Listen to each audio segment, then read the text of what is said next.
आओगे। और फिर इस सतनाम के अंदर जो दूसरा मंत्र है, इसने काल ने उस ब्रह्मलोक में जीव को धोखा देने के लिए नकली सतलोक, नकली अलखलोक, नकली अगमलोक और नकली अकलोक बना रखे। तो उस पूंजी को फिर ये आपकी वहां बर्बाद कराओगा। फिर रह गया आपका जिसको सार नाम प्राप्त हो गया है और वो पार नहीं हुआ। जरूरी नहीं कि सार नाम मिलते ही पार हो जाओगे। ये तो परमात्मा ने कहा है, राम नाम रटते रहो, राम नाम रटते रहो, जब तक घट में प्राण, वही कभू तो दीन दयाल के धनक पड़ेगी कान। परमात्मा कबीर जी कहते हैं, पाकी खेती देख के गलियो मत किसान, अब हूँ झोले बहुत हैं, घर आ ले तब जाने। कहते हैं यह पाकी खेती देख कर खेत में अभिमान ना करना किसान, अभी तक बहुत वर्षा ओले आंधी तूफान शेष है, ना जाने की बिजली पड़ जा, तेरे घर आ ले जब मानिए तेरे धन तेरे घर आ जा। इसलिए बताते हैं कि ये ना समझना सार नाम मिल गया तुम पारे होगे। सार नाम की कमाई और मर्यादा में अंतिम श्वास तक करते हुए और एक विशेष कसक बनाओ सतलोक में जान की, तब वहां जाओगे जहाँ आशा तांबासा हुई, मन कर्म वचन सुमरियो सोई। अब जो सार नाम जिसको प्राप्त हो गया, वो सार नाम प्राप्त प्राणी को एक विशेष बेनिफिट मिलेगा। जैसे आप जितने भी प्राणी यहाँ आए हो जो सीधे आ रहे हैं, जिनको परमात्मा 600 वर्ष पहले दोबारा आकर मिले थे और उनको पुनः फिर भक्ति से चार्ज कर गए थे कुछ, ताकि यहाँ तक आपके मनुष्य जीवन होते हुए आ गए, एक विशेष बेनिफिट मिलेगा। उस आत्मा के साथ परमात्मा सदा रहेगा।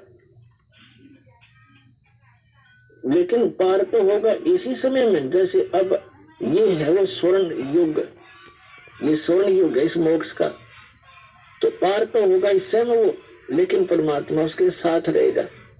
और फिर भी उसका दुर्भाग्य ही है, क्योंकि मोक्ष हुआ नहीं तो फिर नौके नंडले फिर ढोन लग गया। लेकिन दाता साथ रहेगा। जैसे हम पहले देखा करते थे, कई ऐसी दुर्घटनाएं हमारे साथ हुई और सेकंड के भी कुछ हिस्से में बचाव बन गया है, और वहां फिर हम सोचते रह जाते थे भगवान बड़ी जान बची। और ये हम जिन भगवानों की भक्ति करते थे इनको क्रेडिट देते थे, इनका वहां कोई रोल नहीं रहता। वो तो समर्थ एक ही है। जो बच्चा गौ की नजर में नो साईं को संत और भक्तों के पीछे फिर वो भगत वत्सल भगवत। तो कहने का भाव ये है कि जो अब पार हो गए तो धन्य भाग है उनके, और जो रह गए इस भक्ति युग में हजारों वर्ष चलेगा भक्ति मार्ग। ज्ञान एक रह जाएगा, समाधान भक्ति एक ही रह जाएगी। पूरे विश्व में एक रस हो जाएंगे तो भक्ति बहुत आसानी से बनेगी सबकी। फिर अब तो एक भक्त ने ये ज्ञान जाना है, समझा है, घर में विरोध शुरू हो जाता है। घर वाले आंख दिखाने लग जाए, नौकर तू के पैदा हो गया, तो हमारी सारी मर्यादा तोड़ दी, तो कुछ भी पूजा नहीं करता, इन साधना कुछ भी नहीं करता। तो इसलिए हमारी अभी भक्ति जो है झटकम पटकम चल रहे हैं, हम बस हंगाइसा कर रहे हैं। लेकिन ये हम चलते रहेंगे तो वो सेट हो जाएंगे। उनको मानना पड़ेगा, उनके साथ ऐसी घटनाएं घटेंगी और फिर यहाँ आते ही राहत मिलेगी, तो वो आपके साथी हो जाएंगे।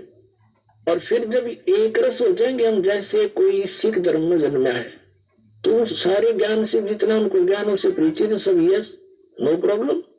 जैसे हिंदू धर्म में जन्मा है, जो कुछ उसके ज्ञान है, जो क्रिया सब कर रहे हैं, नो प्रॉब्लम। तो फिर ये सारा कुछ ज्ञान एक हो जाएगा, एक मर्यादा, एक साधना, एक ही परंपरा हो जाएगी, फिर नो प्रॉब्लम। फिर तक जितने सांस लोगे परमात्मा की तरफ ही होंगे। बहुत आसान मोक्ष है, सबसे आसान काम यहाँ से मुक्ति पाना है, जो आज तक पहाड़ बन रहा था।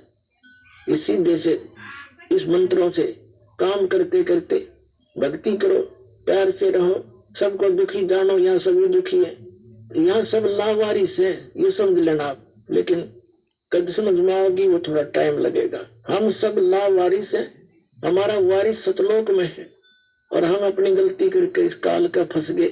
ये तो विलियन है, हर तरह से धोखा देकर हमसे सबके लिए बाई फोर्स करवा रहा है।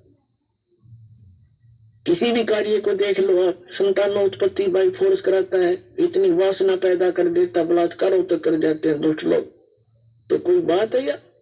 और इसी कोई भी कार्य आप देख लो, सारा विवश करके करवाया जा रहा है।